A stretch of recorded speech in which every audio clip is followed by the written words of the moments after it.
Members of the Congress, it is my great privilege, and I deem it a high honor and personal privilege, to present to you Her Excellency Corazon Aquino, President of the Republic of the Philippines.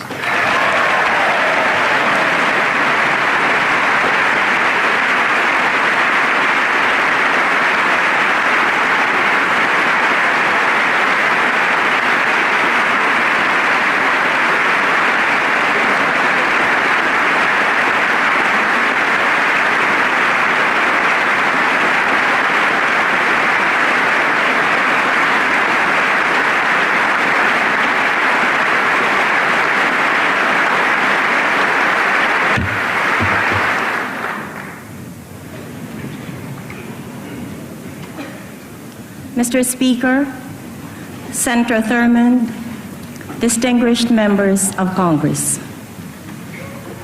3 years ago, I left America in grief to bury my husband, Ninoy Aquino. I thought I had left it also to lay to rest his restless dream of Philippine freedom. Today, I have returned as the President of a free people.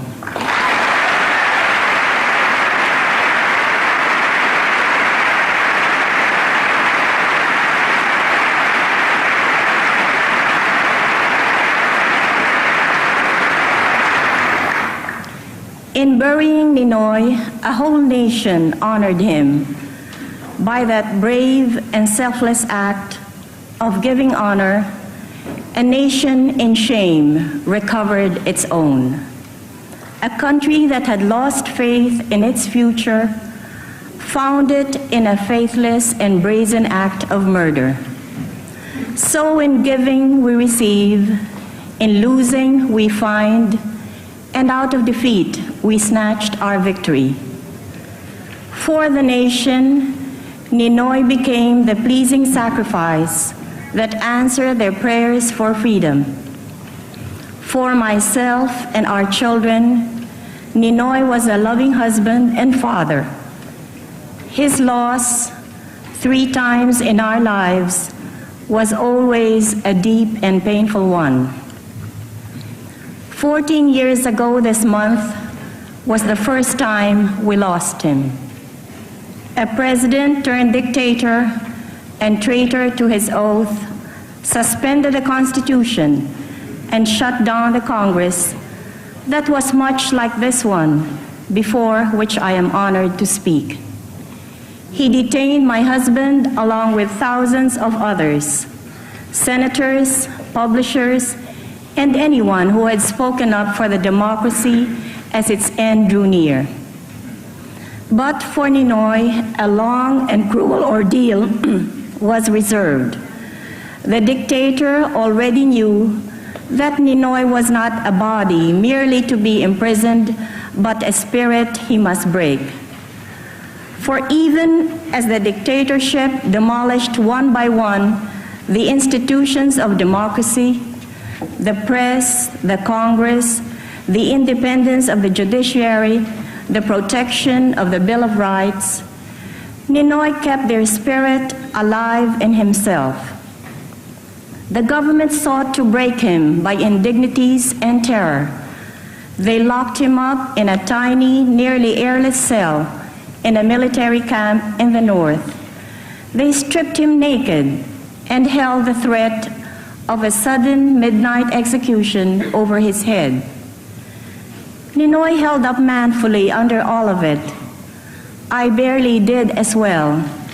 For 43 days, the authorities would not tell me what had happened to him. This was the first time my children and I felt we had lost him.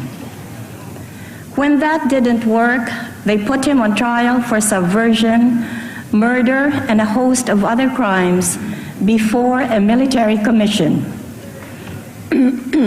Ninoy challenged its authority and went on a fast.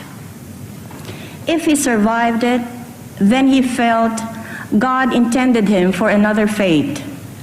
We had lost him again, for nothing would hold him back from his determination to see his fast through to the end. He stopped only when it dawned on him that the government would keep his body alive after the fast had destroyed his brain. And so, with barely any life in his body, he called off the fast on the 40th day. God meant him for other things, he felt. He did not know that an early death would still be his fate, that only the timing was wrong. At any time during his long ordeal, Ninoy could have made a separate peace with the dictatorship, as so many of his countrymen had done. But the spirit of democracy that inheres in our race and animates this chamber could not be allowed to die. He held out in the loneliness of his cell and the frustration of exile, the democratic alternative to the insatiable greed and mindless cruelty of the right and the purging holocaust of the left. And then we lost him irrevocably and more painfully than in the past. The news came to us in Boston. It had to be after the 3 happiest years of our lives together.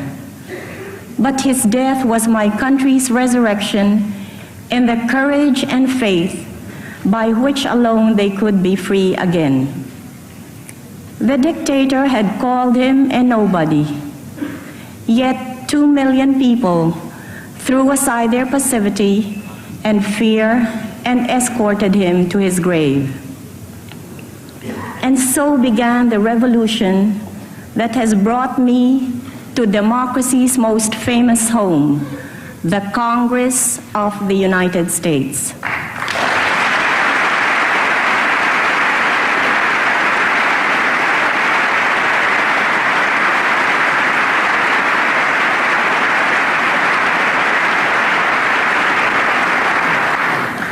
The task had fallen on my shoulders to continue offering the democratic alternative to our people.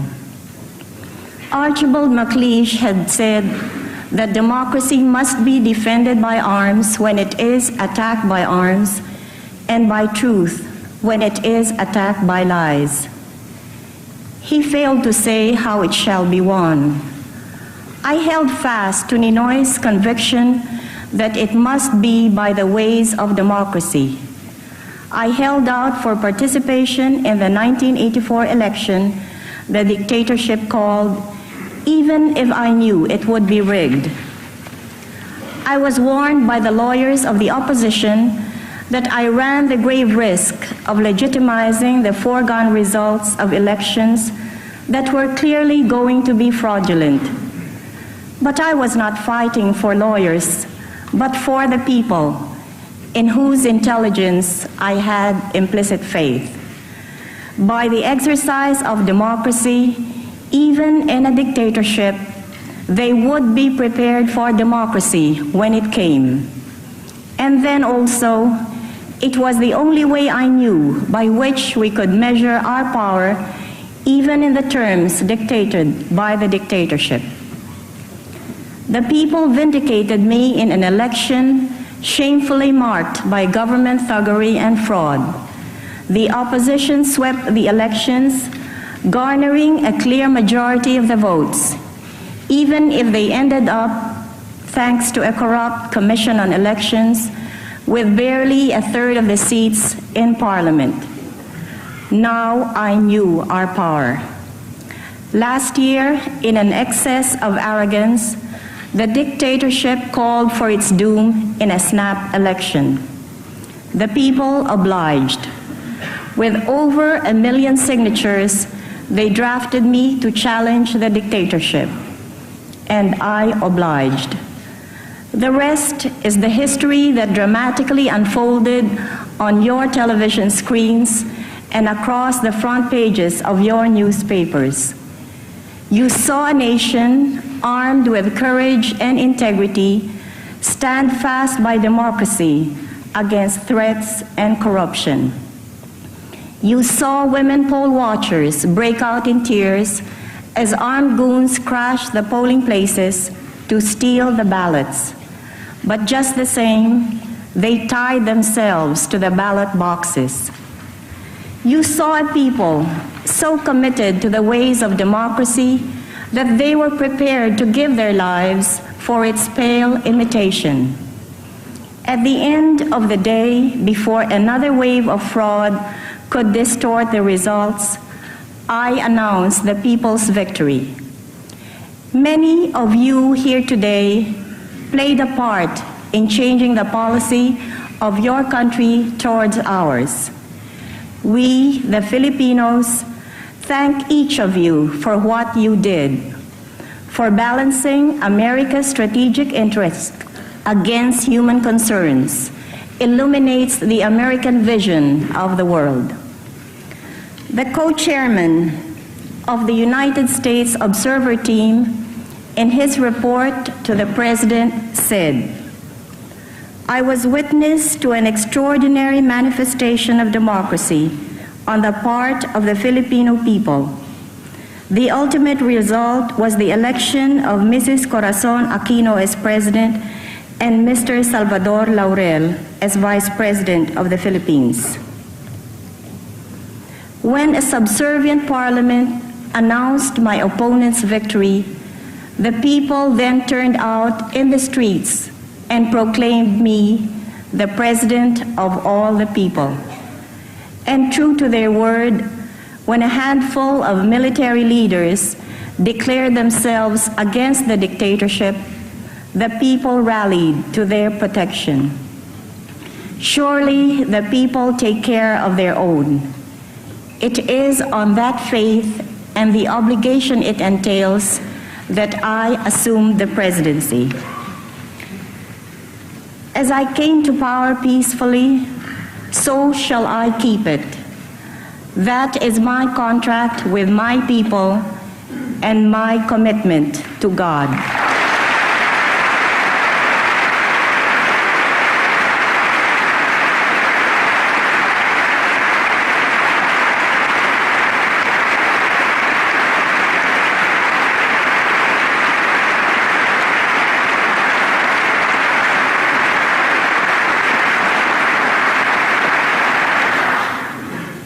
He had willed that the blood drawn with the lash shall not in my country be paid by blood drawn by the sword, but by the tearful joy of reconciliation. We have swept away absolute power by a limited revolution that respected the life and freedom of every Filipino. Now we are restoring full constitutional government. Again, as we restore democracy by the ways of democracy, so are we completing the constitutional structures of our new democracy under a constitution that already gives full respect to the Bill of Rights. A jealously independent constitutional commission is completing its draft, which will be submitted later this year to a popular referendum. When it is approved, there will be elections for both national and local positions.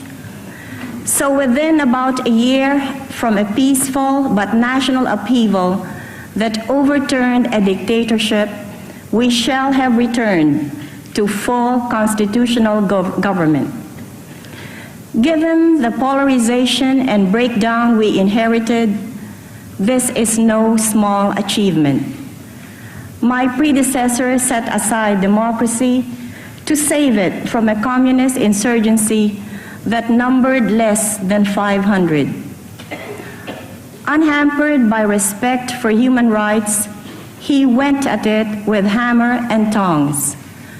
By the time he fled, that insurgency had grown to more than 16,000. I think there is a lesson here to be learned about trying to stifle a thing with the means by which it grows. I don't think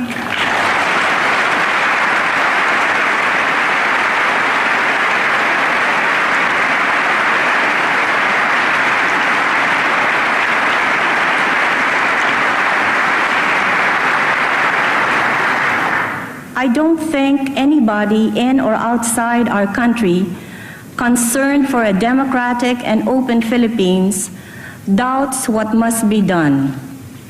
Through political initiatives and local reintegration programs, we must seek to bring the insurgents down from the hills, and by economic progress and justice, show them that which the best intentioned among them fight. As President of all my people, I will not betray the cause of peace by which I came to power.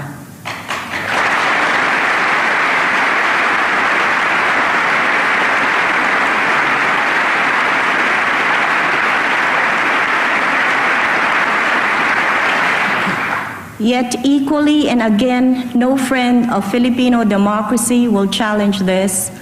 I will not stand by and allow an insurgent leadership to spurn our offer of peace and kill our young soldiers and threaten our new freedom.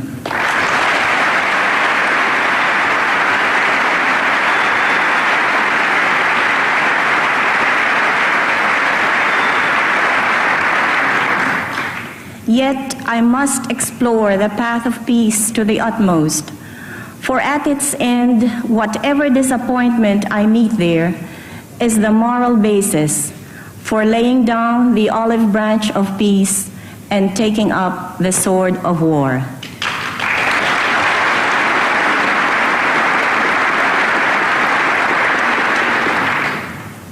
Still, should it come to that, I will not waver from the course laid down by your great liberator. With malice towards none, with charity for all, with firmness in the right as God gives us to see the right, let us finish the work we are in to bind up the nation's wounds, to care for him who shall have borne the battle, and for his widow and for his orphans, to do all which may achieve and cherish a just and lasting peace among ourselves and with all nations.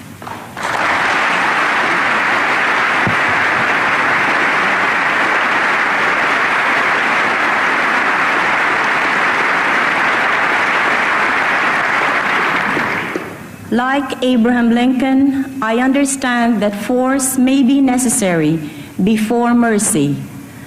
Like Lincoln, I don't relish it.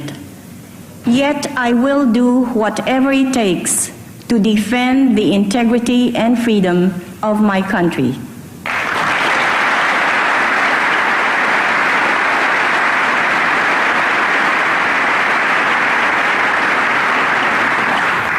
Finally, may I turn to that other slavery, our $26 billion foreign debt.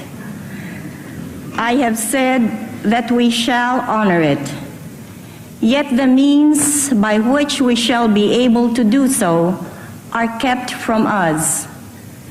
Many of the conditions imposed on the previous government that stole this debt continue to be imposed on us who never benefited from it.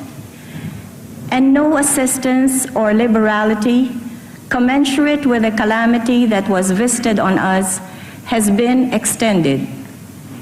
Yet ours must have been the cheapest revolution ever.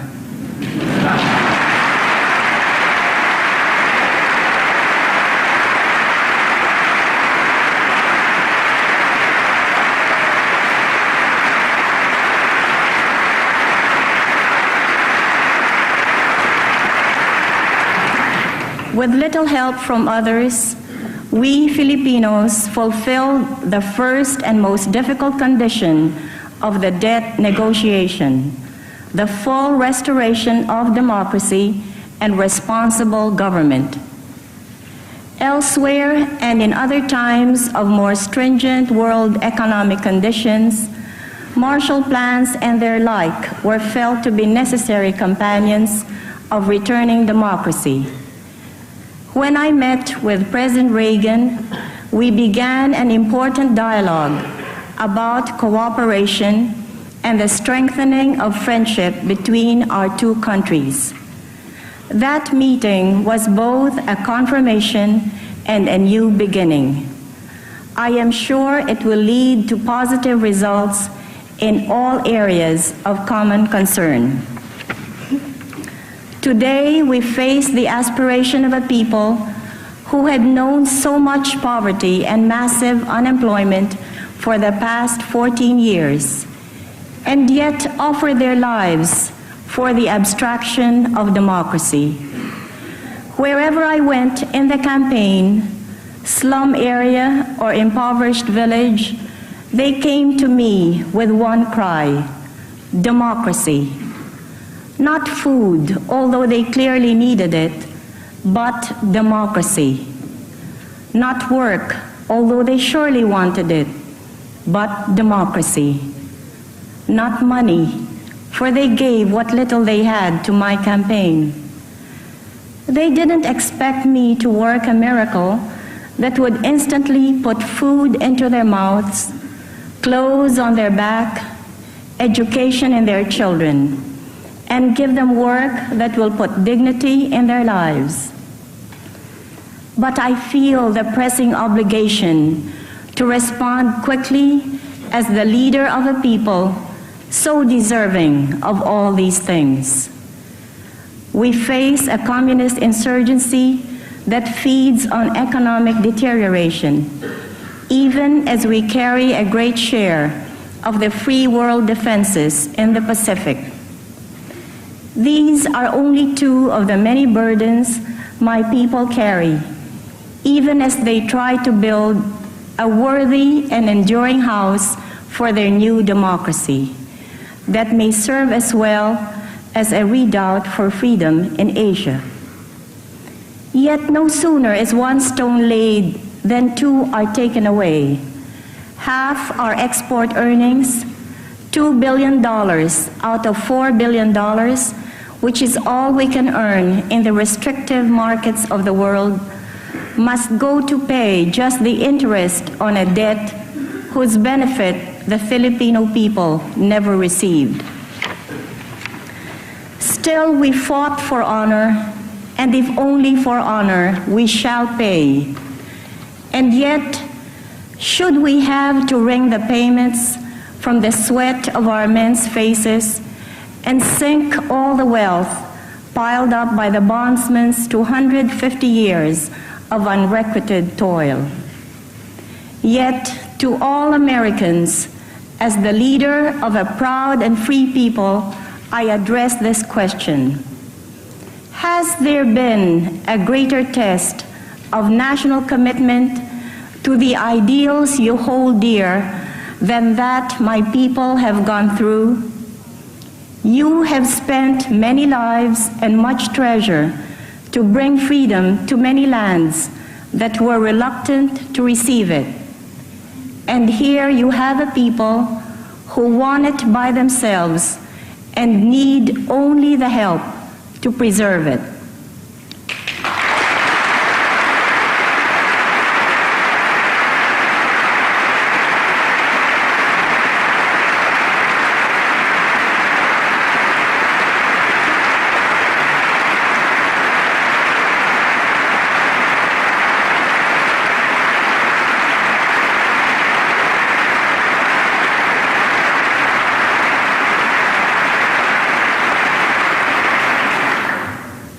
Years ago, I said, "Thank you, America, for the haven from oppression and the home you gave Ninoy, myself, and our children, and for the 3 happiest years of our lives together." Today, I say, join us, America, as we build a new home for democracy, another haven for the oppressed, so it may stand as a shining testament of our two nations' commitment to freedom.